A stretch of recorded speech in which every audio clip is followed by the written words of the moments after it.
فكل محدثة بدعة وكل بدعة ضلالة. أعوذ بالله من الشيطان الرجيم. يا أيها الذين آمنوا اتقوا الله حق تقاته ولا تموتن إلا وأنتم مسلمون. بسم الله الرحمن الرحيم. إنا هديناه السبيل إما شاكرا وإما كفورا. റബ്ബ് സുബ്ഹാനഹു വ തആലയുടെ നിയമനിർദ്ദേശങ്ങൾ ജീവിതത്തിന്റെ മുഴുവൻ മേഖലകളിലും പുലർത്തി പാലിച്ച് ജീവിക്കണമെന്ന് നമ്മെ ഏവരെയും ഓർമ്മപ്പെടുത്തുകയാണ്, വസിയ്യത്ത് ചെയ്യുകയാണ്. ലോകത്ത് ഏറ്റവും അനുഗ്രഹീതർ ആരാണ് എന്ന ചോദ്യത്തിന് വിശ്വാസികൾക്ക് ഒരു മറുപടിയേ ഉള്ളൂ. ആ മറുപടി ഹബീബായ നബി കരീം സല്ലല്ലാഹു അലൈഹി വസല്ലം അവിടുത്തെ തൊട്ടുമുമ്പുള്ള വഫാത്തിന്റെ തൊട്ടുമുമ്പുള്ള ഫാത്തിഹയിലും ദുആ ചെയ്തു, ഇഹ്ദിനസ് സിറാത്തൽ മുസ്തഖീം, നേരായ ചൊവ്വായ പാതയിൽ റബ്ബേ നീ ഞങ്ങളെ വഴി നടത്തേണമേ എന്ന്.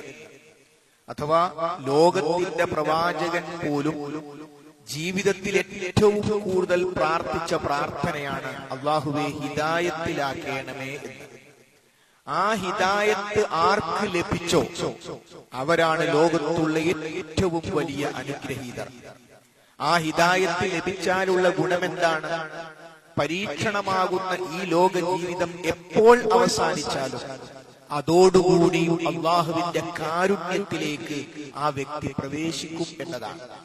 ഹിദായത്ത് ലഭ്യമായ ഒരു വ്യക്തിയുടെ മരണം ആ വ്യക്തിക്ക് വലിയ ആഘോഷമാണ്. കാരണം മരണത്തിന് വേദനയുണ്ട്. മഹാനായ നബി കരീം സല്ലല്ലാഹു അലൈഹി വസല്ലമയോട് മകൾ ഫാത്തിമ റളിയല്ലാഹു അൻഹ ചോദിച്ചു, അല്ലാഹുവിന്റെ റസൂലേ, എന്റെ പൊന്നു പിതാവേ, അങ്ങേക്ക് വേദനയുണ്ടോ?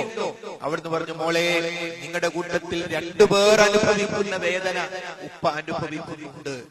മരണവേദന എന്നത് ഇസ്ലാം നിശ്ചയിച്ച ഓരോ വ്യക്തിയുടെയും അടുത്തേക്ക് വരുന്ന കാര്യമാണ്. റബ്ബ് സുബ്ഹാനഹു വ തആല നമുക്കെല്ലാവർക്കും ആശ്വാസം നൽകുമാറാകട്ടെ. ആ വേദനിപ്പിക്കുന്ന വിഷമിപ്പിക്കുന്ന വർത്തമാനം കേട്ട ഫാത്തിമ റളിയല്ലാഹു അൻഹയെ തൊട്ടടുത്തേക്ക് വിളിച്ച് ലോകത്തിന്റെ പ്രവാചകൻ നബി കരീം സല്ലല്ലാഹു അലൈഹി വസല്ലം പറഞ്ഞു, മോളെ, ഇന്നത്തെ ദിവസത്തിന് ശേഷം ഉപ്പാക്ക് വേദനയില്ല. അപ്പോൾ അത് അവസാനത്തെ വേദനയാണ്. ആ വേദനയ്ക്ക് ശേഷം വേദനയില്ലാത്ത ലോകത്തേക്കാണ് നബി കരീം സല്ലല്ലാഹു അലൈഹി വസല്ലമയെ റബ്ബ് പ്രവേശിപ്പിക്കുന്നത്. നമ്മുടെ മരണ സന്ദർഭത്തിൽ ആദ്യമായി നമ്മൾ മലക്കുകളെ കാണുന്നത് നമ്മൾ മരിക്കുമ്പോഴാണ്. അത് സത്യവിശ്വാസിയാണെങ്കിലും സത്യനിഷേധിയാണെങ്കിലും മലക്കുകളെ കാണും.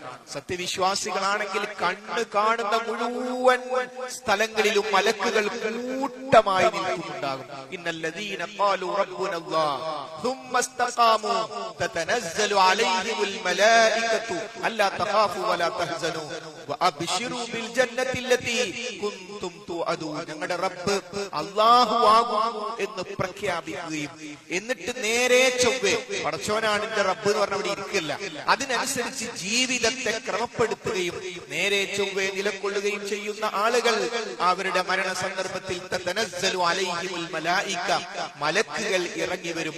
അവരോട് പറയും, അല്ലാ തഖാഫു വലാ തഹ്സനു, നിങ്ങൾ വ്യസനിക്കേണ്ടതില്ല, നിങ്ങൾ ദുഃഖിക്കേണ്ടതില്ല. വഅബ്ശിറൂ ബിൽ ജന്നത്തില്ലത്തി കുൻതും തുഅദൂൻ, നിങ്ങൾക്ക് വാഗ്ദത്തം ചെയ്ത ആ സ്വർഗ്ഗത്തെ പറ്റി ഞങ്ങൾ ഇതാ നിങ്ങൾക്ക് സന്തോഷ വാർത്ത അറിയിക്കുന്നു.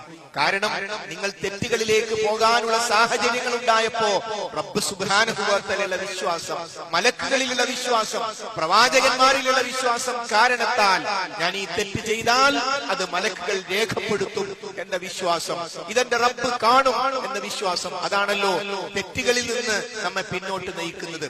അങ്ങനെ നിങ്ങൾ ജീവിച്ചു, അതുകൊണ്ട് തന്നെ നിങ്ങൾക്കിതാ സ്വർഗത്തെ കുറിച്ചുള്ള സന്തോഷ വാർത്ത അറിയിക്കുന്നു. അങ്ങനെ അവിടെ മുതൽ നമ്മുടെ റൂഹിനെ നയിച്ചു കൊണ്ടുപോകുന്നത് മലക്കുകളാണ്. അതാണ് പറഞ്ഞത് ഏറ്റവും വലിയ അനുഗ്രഹമെന്ന്. ഒരൊറ്റ ഉത്തരം മാത്രമേ ഉള്ളൂ. നമുക്കൊരു ചോയ്സ് തന്നു. എയ്ഡ്സ് പോലെയുള്ള മാരകരമായ രോഗം ബാധിച്ച് വീട്ടിൽ നിന്നും നാട്ടിൽ നിന്നും പുറത്താക്കി ഒരാളും നമ്മെ പരിഗണിക്കാത്ത അവസ്ഥയിൽ ആട്ടി അകറ്റപ്പെടുന്ന ഒരു അവസ്ഥയിൽ നിങ്ങൾക്ക് ഈ ദുനിയാവിൽ ഉണ്ടാകും. ഇപ്പുറത്ത് നിങ്ങൾക്ക് ഹിദായത്ത് തരും. ഒരു ചോയ്സ്. മറ്റൊരു ചോയ്സ്, നിങ്ങൾക്ക് ലോകത്തുള്ള എല്ലാ അനുഗ്രഹവും തരും. നിങ്ങൾക്കുടെ വീടിന്റെ തൊട്ടടുത്ത് വിമാനം ഇറങ്ങാൻ പറ്റുന്ന സംവിധാനം ഉണ്ടാക്കും. നേരെ ആ വിമാനത്തിൽ കയറി നിങ്ങൾക്ക് ഇഷ്ടമുള്ളിടത്തേക്ക് പോകാം. എല്ലാ സൗകര്യവും നിങ്ങൾക്ക് തരും. പക്ഷെ ഹിദായത്ത് തരില്ല. സഹോദരന്മാരെ, സഹോദരിമാരെ, ഇതൊരു സാങ്കല്പികമായ ചോദ്യമാണ്. ഇതിന്റെ മർമ്മം മനസ്സിലാക്കാനാണ് നമ്മൾ ഏത് തെരഞ്ഞെടുക്കും. എന്ത് വിചാരിച്ചാലും സാധ്യമാകുന്ന സൗകര്യങ്ങൾ ഈ ലോകത്ത് നൽകാം. പക്ഷെ ഹിദായത്ത് തരും. പക്ഷേ എല്ലാവരും മാറ്റി അകറ്റുന്ന ദുരന്തപൂർണമായ ഒരു രോഗവും തരും. സത്യവിശ്വാസി ആലോചിക്കാൻ കാത്തു നിൽക്കില്ല, ഒന്നാമത്തെ തെരഞ്ഞെടുക്കും. എന്ത് ഭീകരമായ രോഗമാണെങ്കിലും അത് ഞാൻ സ്വീകരിക്കാൻ തയ്യാർ. കാരണം ആ രോഗത്തിന് അവസാനം മരണല്ലേ.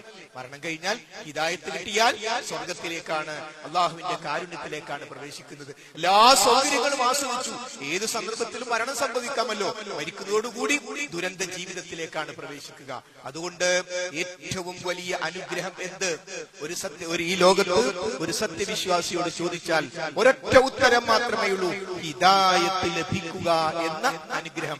ഈമാനോടുകൂടി ജീവിച്ച് ഈമാനോടുകൂടി മരിക്കാൻ സാധിക്കുക എന്ന അനുഗ്രഹമാണ് ഒരു സത്യവിശ്വാസിക്ക് ലഭ്യമാകുന്ന, ഒരു മനുഷ്യന് ഈ ലോകത്ത് ലഭ്യമാകുന്ന ഏറ്റവും വലിയ അനുഗ്രഹം.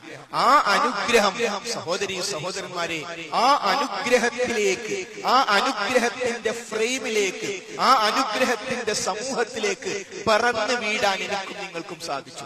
നമ്മൾ മുസ്ലിം സമൂഹത്തിന്റെ ഭാഗമായിട്ടല്ല ജനിച്ചതെങ്കിൽ ഒരു പക്ഷേ നമുക്ക് ഈ അനുഗ്രഹം കിട്ടില്ല. നമ്മൾ മുസ്ലിം സമൂഹത്തിന്റെ ഭാഗമായി ഒരു മുസ്ലിം തറവാട്ടിൽ, ഒരു മുസ്ലിം കുടുംബത്തിൽ ജനിച്ചു എന്നതുകൊണ്ട് നമ്മൾ സ്വാഭാവികമായും ആ ഹിദായത്തിന്റെ പരിസരത്ത് നമ്മളുണ്ട്. പക്ഷേ മുസ്ലിമായി ജനിച്ചു എന്നതുകൊണ്ട് ഒരാളും സ്വർഗത്തിൽ പോവുകയില്ല. മുസ്ലിമായി ജനിക്കുക എന്നത് വലിയ അനുഗ്രഹമാണ്. എല്ലാ മുസ്ലിമീങ്ങളും, മുസ്ലിം പേരുള്ള എല്ലാവരും സ്വർഗത്തിലാണോ? തർക്കമില്ല, ഒരിക്കലും സ്വർഗത്തിലല്ല. തച്ച് തള്ളിയിട്ടാലും പടിഞ്ഞാറോട്ടറിയാത്തവന്റെ പേരും മുഹമ്മദും അബൂബക്കറും ഒക്കെയുണ്ട്. അള്ളാഹുവിനെ ആരാധിക്കുന്ന വ്യത്യസ്തമായി വിഗ്രഹങ്ങളെ പോലും ആരാധിക്കുന്ന മുസ്ലിം സഹോദരങ്ങൾ നമ്മുടെ ചുറ്റുഭാഗങ്ങളിലുണ്ട്. അവർക്കൊക്കെ സ്വർഗമുണ്ടോ? എന്നാൽ അവർ മുസ്ലിങ്ങളാണ്, പേരുകൊണ്ട് മുസ്ലിങ്ങളാണ്. അതുകൊണ്ട് തന്നെ മുസ്ലിം സമൂഹത്തിന്റെ ഭാഗമാണ്. അവരെ നമ്മൾ മുസ്ലിം ഖബർസ്ഥാനിൽ ഖബറടക്കും, അവർക്ക് വേണ്ടി നമ്മൾ പ്രാർത്ഥിക്കും. അതൊക്കെ മുസ്ലിം എന്നുള്ള നിലക്ക് നാം ചെയ്യേണ്ട കാര്യമാണ്. എന്നാൽ ഒരാൾ ഹിദായത്ത് ലഭിച്ചു എന്ന അവസ്ഥയിലേക്ക് എപ്പോഴാണ് എത്തുക? അവിടെ നമ്മൾ മനസ്സിലാക്കേണ്ടത് ഹബീബായ നബി കരീം സല്ലല്ലാഹു അലൈഹി വസല്ലമയോടൊപ്പമുള്ള സ്വഹാബത്ത്, ആ സ്വഹാബത്തും നമ്മളും തമ്മിൽ അടിസ്ഥാനപരമായ ഒരു വ്യത്യാസമുണ്ട്. എന്താണ് ആ വ്യത്യാസം? സ്വഹാബികളിൽ ഭൂരിപക്ഷവും തന്നെ നബി കരീം സല്ലല്ലാഹു അലൈഹി വസല്ലമയെ എതിർത്തവരായിരുന്നു.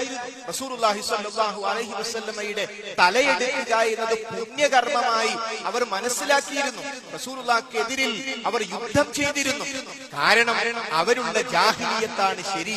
ഇബ്രാഹിം നബിയെയും ഇസ്മായിൽ നബിയെയും ലാത്തയെയും ഉസ്സയെയും മനാത്തയെയും ഒക്കെ ആരാധിക്കുകയും അവർക്ക് നേർച്ചകൾ വഴിപാടുകൾ കൊടുക്കുന്ന ആ വിശ്വാസമാണ് ശരി എന്നവർ ധരിച്ചു. ആ വിശ്വാസത്തെ എതിർക്കുന്ന ആളാണ് മഹാനായ നബി കരീം സല്ലല്ലാഹു അലൈഹി വസല്ലം. ഇബ്രാഹിം നബി ആരാധിക്കാൻ, ഇസ്മായിൽ നബിയോട് പ്രാർത്ഥിക്കാൻ, ലാത്തക്ക് നേർച്ച കൊടുക്കാൻ, ഉസ്സയുടെ പേരിൽ സത്യം ചെയ്യാൻ പാടില്ല. അത് റബ്ബിന് മാത്രമേ പാടുള്ളൂ. അവർക്ക് പരിചയമില്ലാത്തൊരു വാദമാണ്. ഒരു പടച്ചോ മാത്രം, ഇബ്രാഹിം നബി വേണ്ട, ഇസ്മായിൽ നബി വേണ്ട, ലാത്തയും വേണ്ട, ഉസ്സയും വേണ്ട, ഇതെന്തൊരു മതം എന്നാണ് അവർ പറഞ്ഞത്. വിശുദ്ധ ഖുർആൻ തന്നെ പറയുന്നുണ്ട്. റസൂലുള്ളാഹിയുടെ മറുപടി: ഞാൻ ഇബ്രാഹിം നബി അലൈഹിസ്സലാമിന്റെ ദുആഇന്റെ ഫലമാണ്. ഞാൻ ആ പ്രവാചകനെ ആദരിക്കുന്നു, ബഹുമാനിക്കുന്നു. ആ മില്ലത്തിലാണ് ഞാനുള്ളത്. അവിടുന്ന് പഠിപ്പിച്ചത് റബ്ബിനെ മാത്രം ആരാധിക്കാൻ, റബ്ബിനോട് മാത്രം പ്രാർത്ഥിക്കാൻ, ഇബാദത്തുമായി ബന്ധപ്പെട്ട എല്ലാ കാര്യങ്ങളും പടച്ചവന് മാത്രം കൊടുക്കാനാണ്. പക്ഷേ മക്കയിലെ മുശ്രിക്കുകൾ റസൂലുള്ളാഹിയെ കണ്ടത് ഇബ്രാഹിം നബിയുടെ ശത്രുവായിട്ടാണ്, മഹാന്മാരെ തള്ളിപ്പറയുന്ന ആളുകളായിട്ടാണ്. ആ അവസ്ഥയിൽ ഉണ്ടായിരുന്നത് കൊണ്ടാണ് അവർ നബി കരീം സല്ലല്ലാഹു അലൈഹി വസല്ലമയെ, മഹാനായ ഉമർ ഇബ്നു ഖത്താബ് റളിയല്ലാഹു അൻഹു അടക്കമുള്ളവർ ഇസ്ലാമിന്റെ ഏറ്റവും വലിയ ശത്രുക്കളായി ഒരു കാലഘട്ടത്തിൽ മാറിയത്. അവരെങ്ങനെ ഇസ്ലാമിലേക്ക് വന്നു? അതാണ് അടിസ്ഥാനപരമായ വിഷയം. അതാണ് നമ്മളെ കുറിച്ച് മനസ്സിലാക്കേണ്ട വിഷയം. അവരെങ്ങനെ ഇസ്ലാമിലേക്ക് വന്നു? അവർ ഇസ്ലാമിനെ കുറിച്ച് കേട്ടു. അവർ ഇസ്ലാമിനെ കുറിച്ച് കേട്ടപ്പോൾ അവർ തെറ്റിദ്ധരിച്ചു, ശത്രുക്കളായി. പക്ഷേ ഇസ്ലാമിനെ മെല്ലെ അറിയാൻ ശ്രമിച്ചു.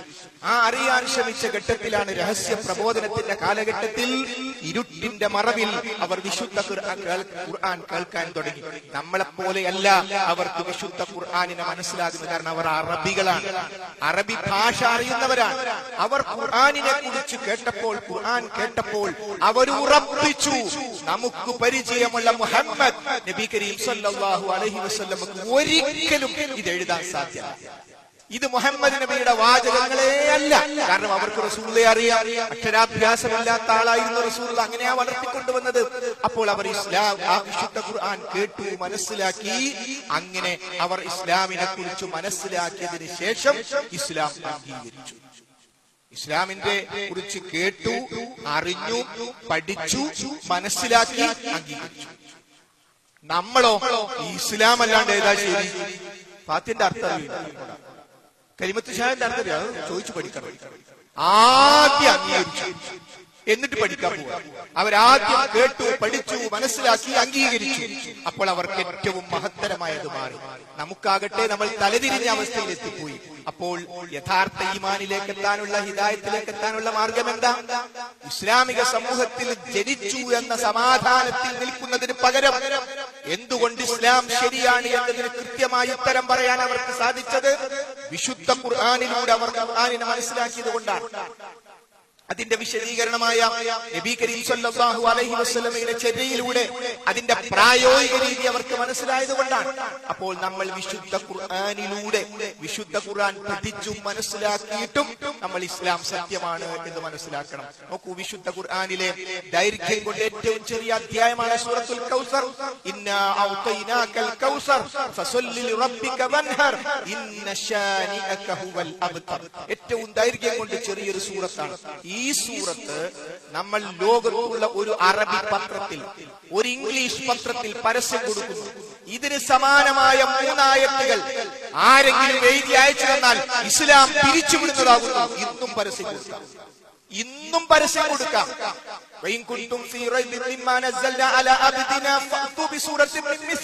ഈ വെല്ലുവിളി നാം അയച്ച പ്രവാചകനിൽ, ആ പ്രവാചകൻ അയച്ച വിശുദ്ധ ഖുർആനിൽ, ആ പ്രവാചകൻ പറയുന്ന ആശയങ്ങളിൽ നിങ്ങൾക്ക് സംശയമുണ്ടെങ്കിൽ അതുപോലൊരു സൂറത്ത് കൊണ്ടുവരൂ, അതുപോലൊരു സൂറത്ത് കൊണ്ടുവരും എന്ന് പറയുമ്പോൾ അപ്പുറത്തുള്ളത് ആരാ?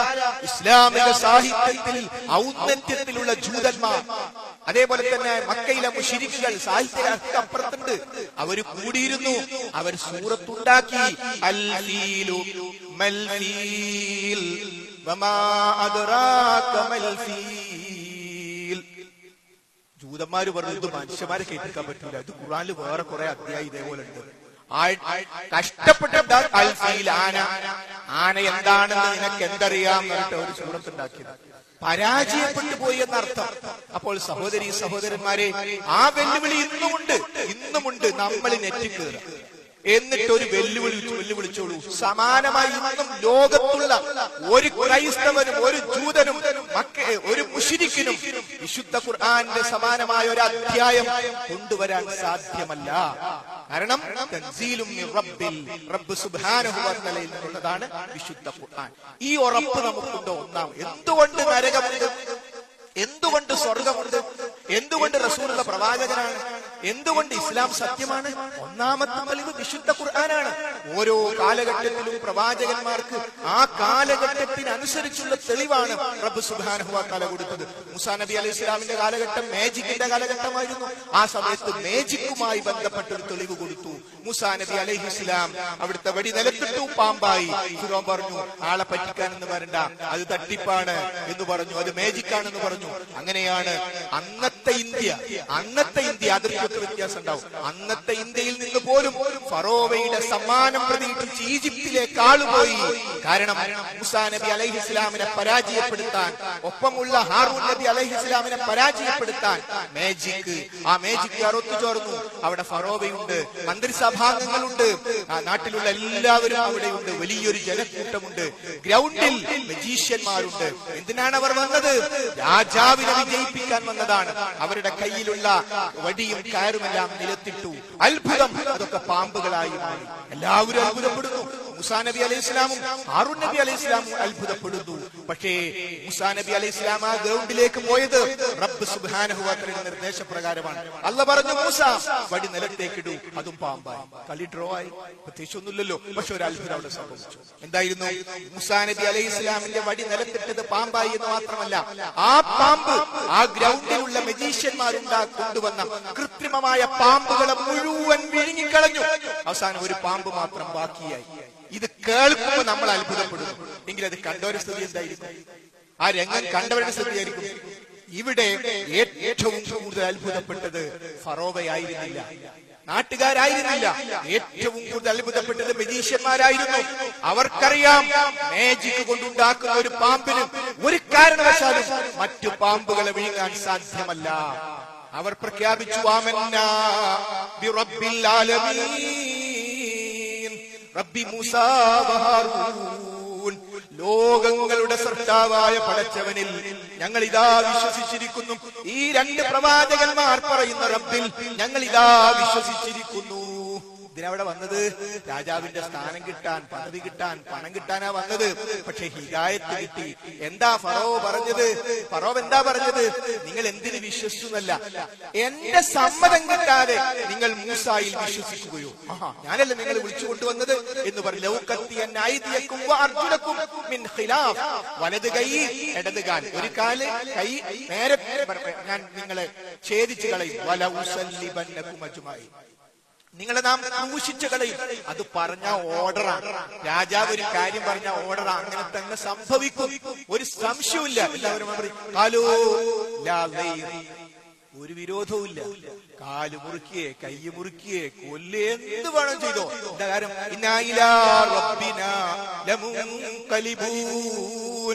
ഞങ്ങൾ ഞങ്ങളുടെ റബ്ബിന്റെ അടുത്തേക്ക് പോകും, ഞങ്ങൾക്ക് ഉറപ്പാ.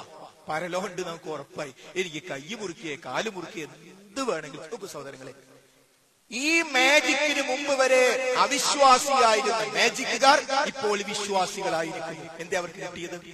ഇസ്ലാം സത്യമാണ് എന്ന റബ്ബ് ഇറക്കിയ ആ മുഅ്ജിസത്ത്, വടി നിലത്തിട്ടാൽ പാമ്പാകുക എന്നവർക്ക് ബോധ്യമായി. ഈസാ നബി അലൈഹി സ്വലാം മരണപ്പെട്ടവരെ ജീവിപ്പിച്ചു. ഈസാ നബി വിചാരിക്കുമ്പോൾ ഒക്കെ മരണപ്പെട്ടവരെ ജീവിപ്പിക്കാൻ കഴിയും? ഒരിക്കലും കഴിയില്ല. അള്ളാഹു ഉദ്ദേശിക്കുന്ന സമയത്ത് മരണപ്പെട്ട ആളെ കൊണ്ടുവരും, ഒന്ന് ഊതും, ജീവിക്കും. എന്നാലും നാട്ടിൽ ആര് മരിച്ചാലും കൊണ്ടുവരുമോ, ഊതുവോ? ഇല്ല. ചില ആൾക്കാർ ചോദിക്കും, മുഅ്ജിസത്തോട് ചോദിച്ചൂടെ, കറാമത്തോട് ചോദിച്ചൂടെ? ശരി സഹോദരങ്ങളെ, മരണപ്പെട്ടവരെ ജീവിപ്പിച്ചു ഈസാ നബി അലൈഹി സ്വലാം എന്ന് ഖുർആനിലുണ്ട്. അത് വിശ്വസിച്ചാലേ നമ്മൾ മുസ്ലിങ്ങളാകൂ. അത് പഠിപ്പിച്ച ഖുർആനിൽ എവിടെയെങ്കിലും ഈസാ നബിയെ കാക്കണമെന്നൊരു വിളിയുണ്ടോ? പോട്ടെ, ഈ ആയത്ത് പഠിപ്പിച്ച റസൂലുള്ള പറഞ്ഞോ, ഈ സക്കറാത്തിന്റെ ഹാലിലെത്തിയാൽ നിങ്ങൾ ഈസാ നബിനെ വിളിച്ചോളി, കാരണം ഈസാ നബി മരിച്ചോളി ജീവിച്ച ഇല്ല. ഇല്ല. എന്താ? ഇത് വെറും ഈസയല്ല, ഇത് വെറും ഈസയല്ല, ഈസാ റസൂലുള്ളയാണ്. ഇഞ്ചീലിൽ പറഞ്ഞ കാര്യം സത്യമാണ്, അത് പരലോകന്റെ സത്യമാണ്. ഈ പ്രവാചകനെ പോലും ആരാധിക്കരുത്, പടച്ചോനെ മാത്രമേ ആരാധിക്കാവൂ എന്നത് സത്യമാണ്. അത് പഠിപ്പിക്കാനാണ് മൂസാ നബി അലൈഹി ഇസ്ലാമിന്റെ വടി നിലത്തിട്ട് പാമ്പായി.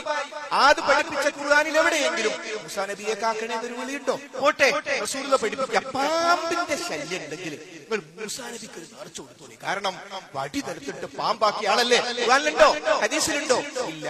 അപ്പോൾ അതാണ്, അതേ ആ വടിക്ക് പകരം ഈസാ നബി അലൈഹി ഇസ്ലാം മരണപ്പെട്ടവരെ ജീവിപ്പിച്ചതിന് പകരം ഖിയാമത്ത് നാൾ വരെയുള്ള വൈജ്ഞാനിക വിപ്ലവത്തിന്റെ ഈ കാലഘട്ടത്തിൽ വടി നിലത്തിട്ട് പാമ്പാകുന്ന അത്ഭുതം പോലെ വിശുദ്ധ ഖുർആൻ എന്റെയും നിങ്ങളുടെയും മുമ്പിലുണ്ട്.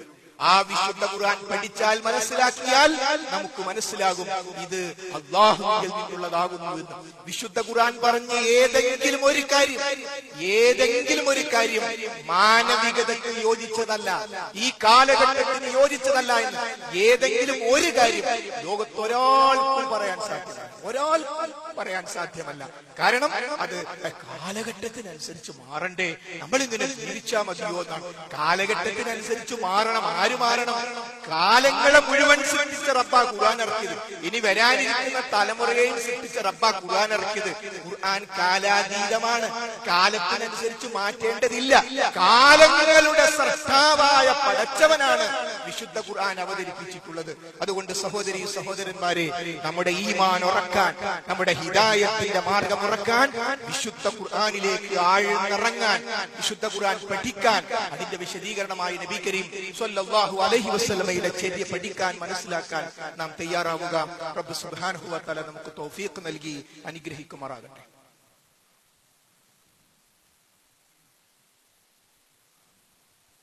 അൽഹംദുലില്ലാഹി റബ്ബിൽ ആലമീൻ വസ്സലാത്തു വസ്സലാമു അലാ റസൂലിഹിൽ അമീൻ വഅലാ ആലിഹി വസഹ്ബിഹി അജ്മഈൻ. അമ്മാ ബഅദ്.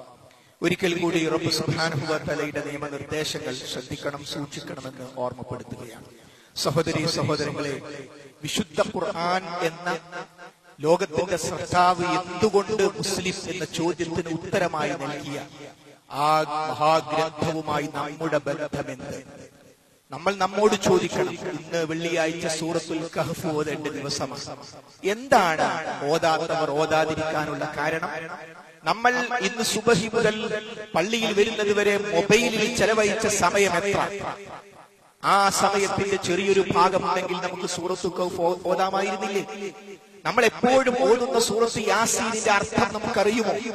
അപ്പോൾ വിശുദ്ധ ഖുർആനിൽ നിന്ന് നമ്മൾ അകലം പാലിക്കുന്നുവെങ്കിൽ അത് നമ്മുടെ പരാജയത്തിന്റെ അടയാളമാണ്. അവിടെ നിന്ന് നമുക്ക് രക്ഷപ്പെടണം.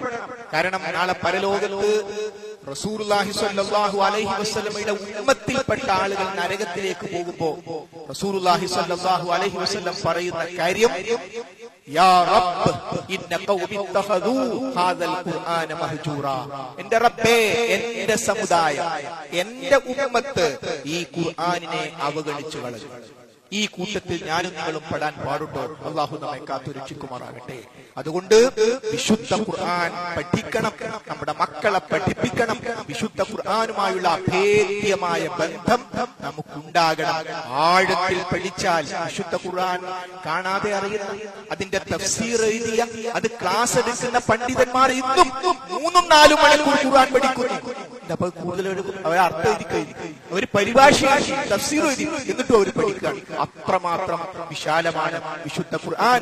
വിശുദ്ധ ഖുർആൻ അല്ലാഹുവിന്റെ സൃഷ്ടിയല്ല. ഈ പ്രപഞ്ചം അല്ലാഹുവിന്റെ സൃഷ്ടിയാണ്. ഞാനും നിങ്ങളും അല്ലാഹുവിന്റെ സൃഷ്ടിയാണ്. വിശുദ്ധ ഖുർആൻ അല്ലാഹുവിന്റെ സൃഷ്ടിയല്ല. ഖൈറുൽ കലാമി കലാമുല്ലാഹ്. വിശുദ്ധ ഖുർആൻ അല്ലാഹുവിന്റെ സംസാരമാണ്, അല്ലാഹുവിന്റെ കലാമാണ്. അത്രയും പ്രാധാന്യമുള്ള ആ വിശുദ്ധ ഖുർആൻ. വിശുദ്ധ ഖുർആൻ കൊണ്ട് മാത്രം ഇസ്ലാം പൂർണ്ണമാവുകയില്ല.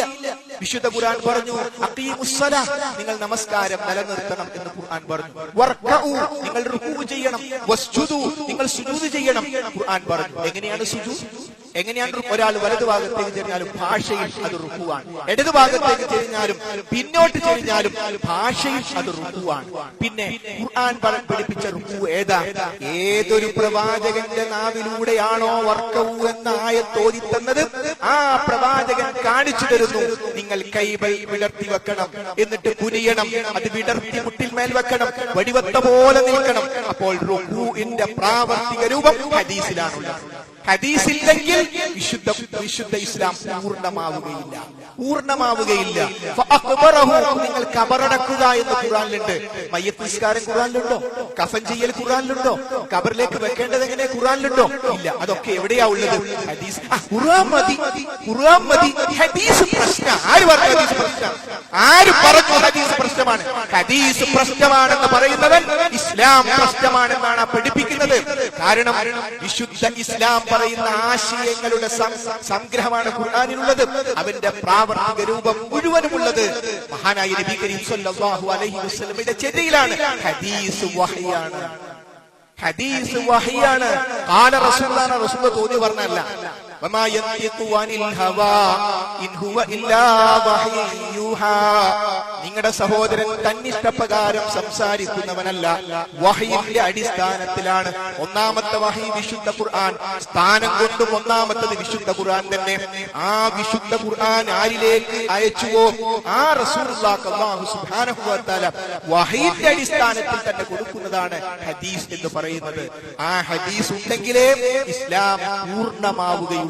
അതുകൊണ്ട് അപ്പോ ഈ ഹദീസിൽ ഇങ്ങനെ ലൈഫ് എന്തൊക്കെയോ പ്രശ്നം പറയുന്നത് കേട്ടിട്ടുണ്ടല്ലോ. ആ പ്രശ്നമൊക്കെ കഴിഞ്ഞു. ആ പ്രശ്നമൊക്കെ കഴിഞ്ഞു. അതെങ്ങനെ കഴിഞ്ഞു? ഇസ്ലാമിന്റെ സംരക്ഷണം റബ്ബ് ഏറ്റെടുത്ത കാര്യമാണ്. അതുകൊണ്ട് സഹോദരങ്ങളെ, നമ്മുടെ മദ്ഹബിന്റെ ഇമാമിങ്ങളൊക്കെ വന്ന കാലഘട്ടത്തിൽ ഹദീസ് ലഈഫാണോ സ്വഹീഹാണോ എന്നുള്ള സംശയം ഉണ്ടായിരുന്നു. അതുകൊണ്ട് കൂട്ടത്തിൽ വിവരമുള്ള മഹാന്മാരായ പണ്ഡിതന്മാരെ അവർ സമീപിച്ചു. അങ്ങനെയാണ് ഹനഫി മദ്ഹബും ഷാഫി മദ്ഹബും ഹംബലി മദ്ഹബും മാലിക്കി മദ്ഹബും ഒക്കെ ഉണ്ടായത്. അവരൊക്കെ മഹാന്മാരാണ്. ഒരു മദ്ഹബിന്റെ ഇമാമിനെ തള്ളി പറയാൻ പാടില്ല. എല്ലാ മദ്ഹബിന്റെ ഇമാമിങ്ങളും മഹാന്മാരാണ്. എന്നാൽ ഒരൊറ്റ മദ്ഹബിന്റെ ഇമാമും മഅസൂമല്ല, പാപസുരക്ഷിതനല്ല. അതുകൊണ്ടാണ് മഹാനായ മാലിക് റഹ്മത്തുള്ളാഹി പറഞ്ഞത്, ഞങ്ങൾ എടുത്തിടത്ത് നിന്ന് നിങ്ങളും എടുക്കുക. അതാണ് ഇമാം ഷാഫി റഹ്മത്തുള്ളാഹി പറഞ്ഞത്, ഫഇദാ സഹൽ ഹദീസ് ഫഹുവ മദ്ഹബി. ഒരു ഹദീസ് സ്വഹീഹായി വന്നാൽ അതാണ് ഷാഫി പറഞ്ഞു നിൽക്കാൻ പാടില്ല, അത് നിങ്ങൾ സ്വീകരിക്കണം. അള്ളാന്റെ റസൂലാണ് മഅസൂമായിട്ടുള്ളത്.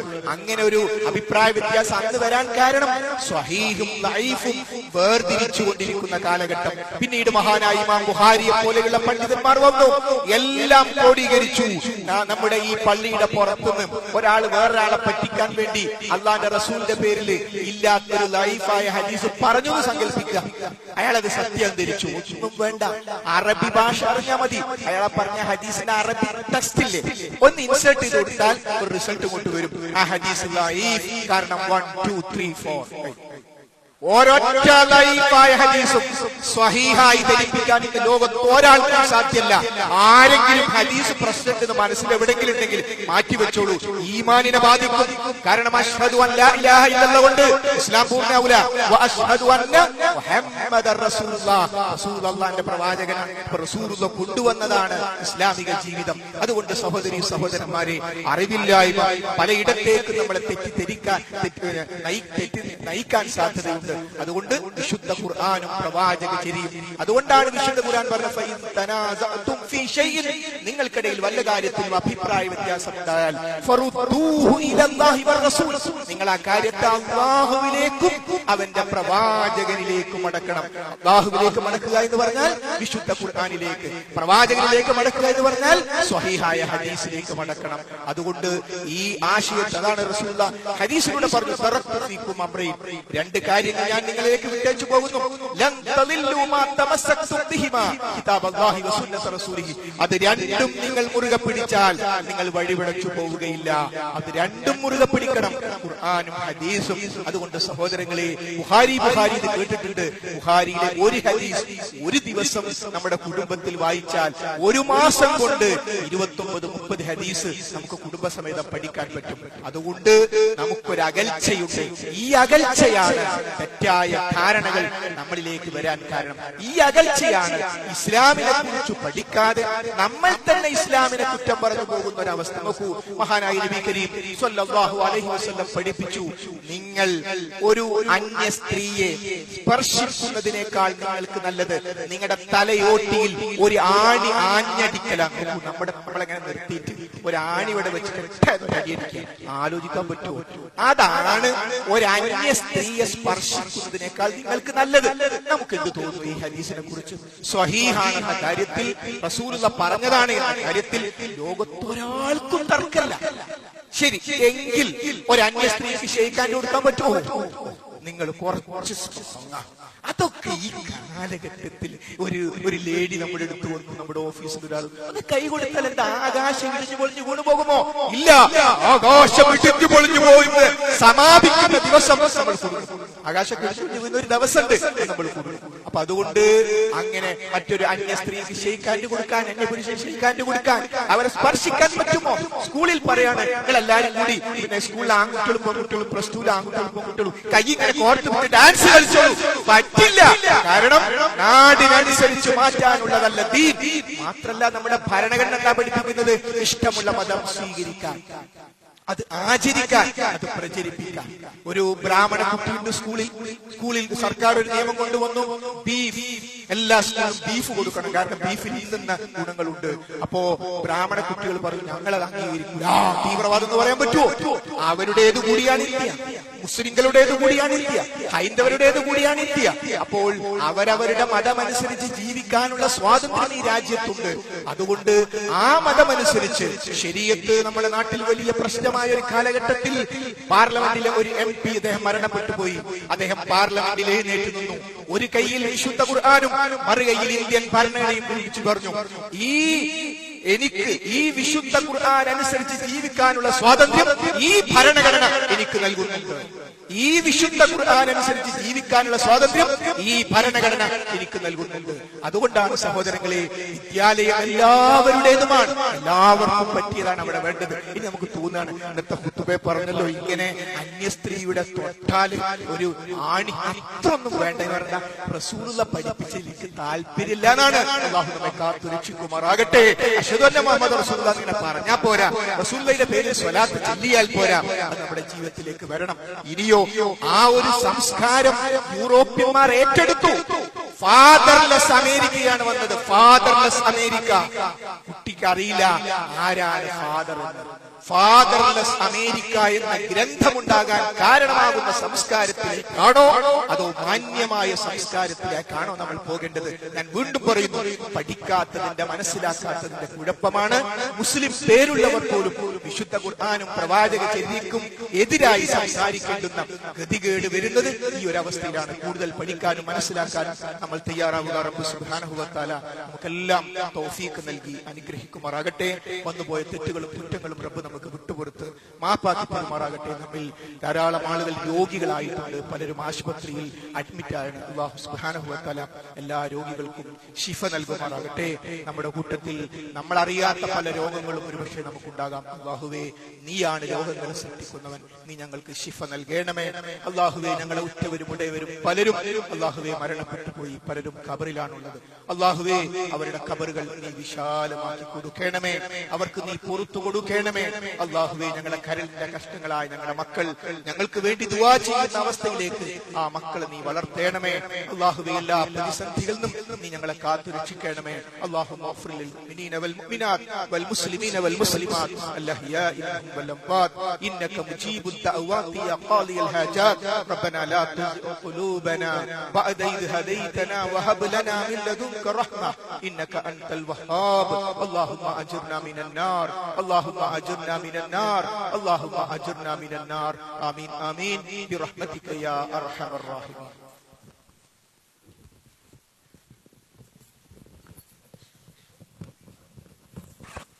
الله أكبر الله أكبر أشهد أن لا إله إلا الله أشهد أن محمدا رسول الله حي على الصلاة حي على الفلاح قد قامت الصلاة قد قامت الصلاة الله أكبر الله أكبر لا إله